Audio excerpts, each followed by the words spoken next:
Hello, look, I know I said I would stop using the term junior doctor. I explored why in a video here. The problem is, at the moment, when we have ongoing strike action in England for junior doctors, when the specific contract that outlines the terms involved in the trade dispute, and that contract identifies the doctors in question as junior doctors, it's very difficult to not refer to junior doctors when talking about strike action. So I will try and limit it as much as possible. Thank you. But anyway, there has been movement after a period of relative silence for quite a number of weeks, and unfortunately the noise isn't good. Health Secretary Steve Barclay has reportedly put an offer of 5% on the table from the government to the JDC, which once again would represent a significant real terms pay cut when inflation is taken into account, even just this year. And in response to that unacceptable offer, 3 more strike dates have just been announced to commence in June, between Wednesday the 14th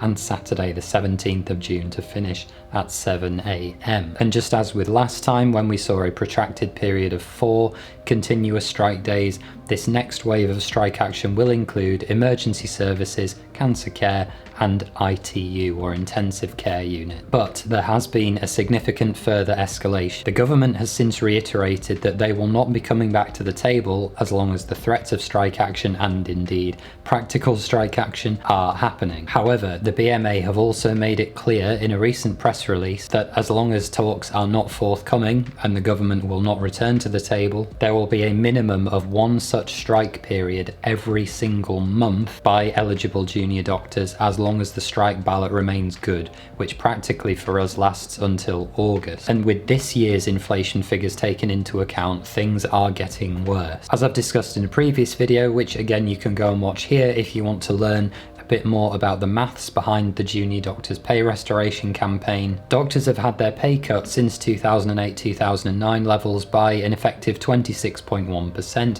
which then needs a 35% pay restoration to undo and get you back to net zero. Taking the newest inflation figures into account, this pay restoration demand reaches a whopping 49%. If you increase the pay of all junior doctors overnight by 49%, almost a half, that would get you back to zero. And as ever, when we're discussing big and scary numbers, I would ask you to remember this. The big and scary number is only as big and scary as it is because it has been allowed to get big and scary by systematic cuts year on year on year. This all represents a political choice. And I would argue that if you think giving doctors that big and scary pay restoration would be very unfair on everyone else, then I would ask you to also think, is the pay cut that got them there in the first place also that unfair? Because otherwise what you're essentially asking is for doctors to subsidise NHS patient care by taking the hit in their own wages, and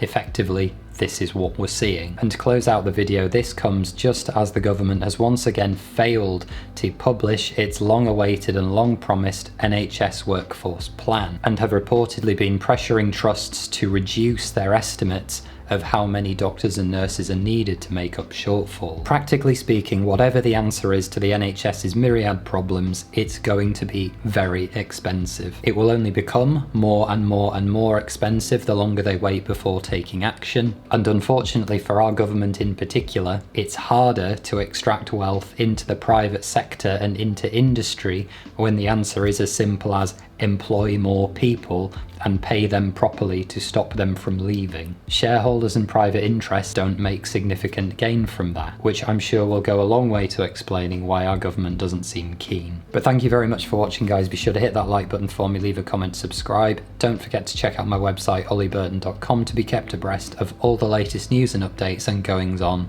with industrial action and medical news in the NHS. Take care, and I'll see you next time.